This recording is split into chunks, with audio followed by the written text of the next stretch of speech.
สบายดีปีใหม่พ่อแม่พี่น้องทางฝั่งลาวฝั่งไทยแล้วก็อยู่ต่างประเทศเด้อมื้อนี้เนาะเป็นคลิปแรกของปีเลยเนาะก็จะมาเฮ็ดอุกับปูแซ่บๆสู่ทุกคนกินผู้ใดสิกินก็ล้างมือถ่าได้เลยเด้อนี่น้องก็ไปได้กับปูมาจากตลาดเนาะพี่น้องเนาะมีทั้งปูแดงแล้วก็ปูนาเนาะพี่น้องมันจะต่างกันจากไหนพี่น้องมาเบิ่งใกล้ๆเลยปูแดงเนาะก็จะเป็นลักษณะนี้เลยนี่อันนี้ปูแดงเนาะพี่น้องนี่ทางเนื้อทางออกเพิ่นก็จะต่างกันเด้อเดี๋ยวน้องสิแกะมาให้เบิ่งอีกบาทนึงและอันนี้ก็คือปูนา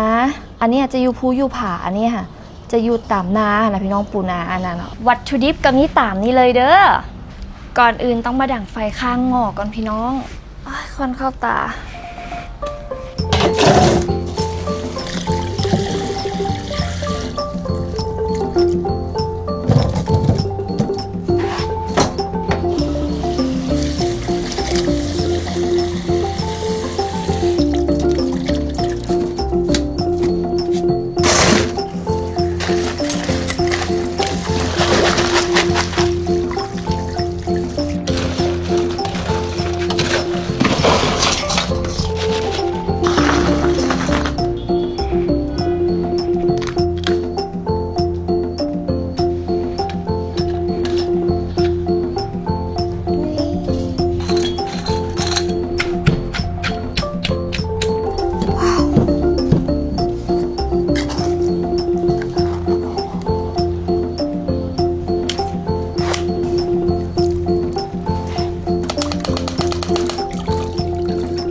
เอาผักนี้ลง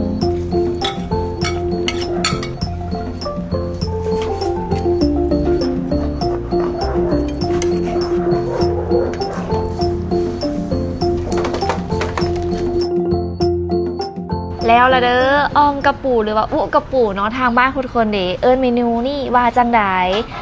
มาพี่น้องมากินข้าวแรงน้ำกันเนาะ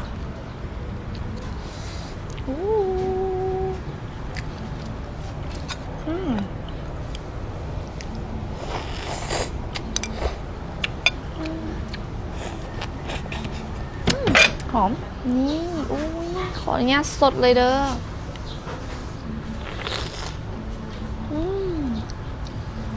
หอมเค็มข้นขนาด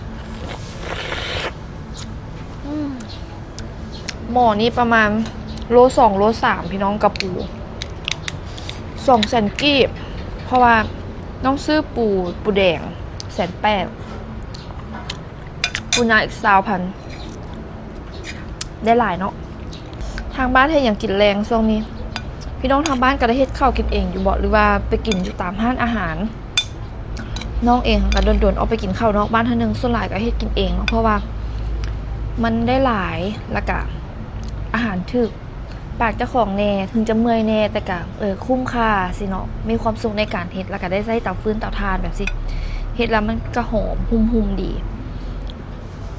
โดนๆก็ออกไปกินนอกน้อยนึงเนาะถ่ายรูปงามๆสิไปเล่นไปเที่ยวมื้อนี้ก็มาเฮ็ดอุกระปูฉลองปีใหม่กินข้าวแรงน้ำกันเนาะพี่น้องเนาะคันหากว่าพี่น้องทางบ้านอยากมาซิมหรือว่าอยากลองเฮ็ดต่างกับเฮ็ดไอเดอร์เนาะเป็นเมนูอาหารบ้านๆเฮ็ดง่ายๆเนาะทั้งฝั่งลาวเองอีสานเองที่ว่าใช้แดนติดกันเนาะอาหารการกินก็ถือว่าใกล้เคียงกันเนาะแม้กระทั่งภาษาปากเว้าสุดท้ายนี้ก็ต้องขอขอบใจพ่อแม่พี่น้องเนาะที่ว่าเอ็นดูเมตตาและก็ฮักแพงกันตลอดมาเนาะขอให้ทุกคนที่ว่าเอ็นดูเมตตาน้องเนาะได้รับคนหักคนเมตตาเส้นเดียวกันเด้อพี่น้องเด้อมื้อนี้ก็สิได้ขอตัวไปก่อนแล้วนะพี่น้องบ๊ายบายสบายดีปีใหม่